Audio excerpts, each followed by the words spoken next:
I want to get to New York Times reporter Scott Shane. Scott, the president and the White House have continued to say this is all on Flynn. He acted alone in these conversations with Russia, but your new reporting today may prove otherwise. Tell us about it.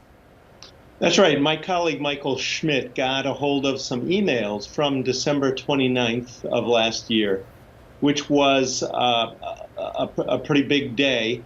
It was the day that Michael Flynn called the Russian ambassador Sergei Kislyak and talked to him, it turned out, about the sanctions that the Obama administration had put on Russia in retaliation for the Russian interference in the U.S. election.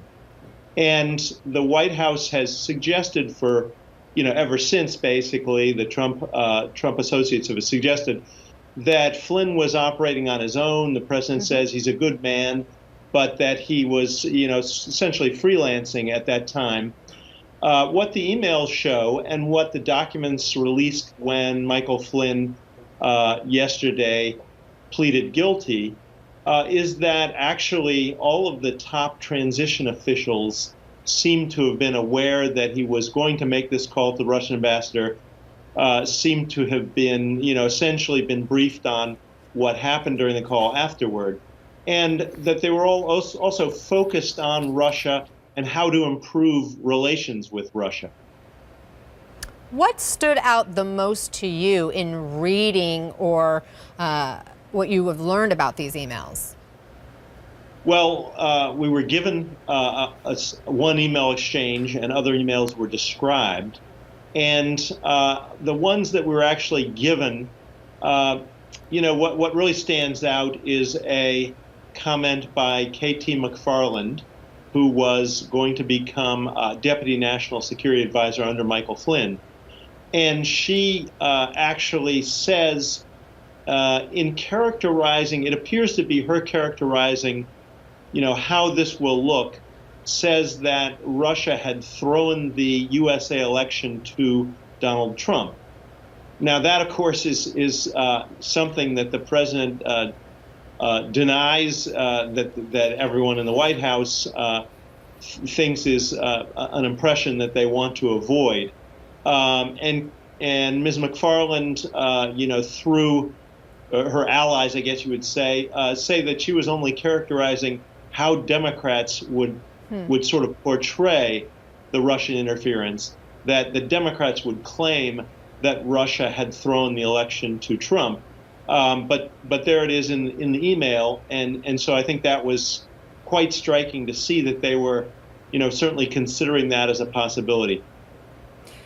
And the other thing I've been wondering all along, first when we saw the plea agreement documents and some of these conversations are discussed within those documents and implicate other members of Trump's team and the transition team specifically, there's no mention of the president being part of any of these conversations. And the emails that you have read, that have been described to you, any indication if the president knew about these conversations or was involved? Well, no, that remains uncertain. Michael Flynn was briefing him at this time, very frequently, if not every day. And there was actually a call that involved Mr. Trump, President-elect Trump, and all of these aides, scheduled for 5 p.m. on the 29th of December, which would, we believe, have been before Flynn called the ambassador. Whether that call took place or not, we're not certain. There was a call scheduled. I think what's significant about all this, I think a lot of viewers' minds may boggle at all the details of this evolving Russia story. But they may remember that President Trump urged James Comey, then the FBI director, to shut down, to drop the investigation, the criminal investigation of Michael Flynn. And when Comey declined to do that, he was eventually fired. And so the big question lingering behind all this about the emails is, why did the president want to shut down the investigation of Flynn, which resulted in the guilty plea on Friday? And why did he fire Jim Comey when he didn't shut that investigation down?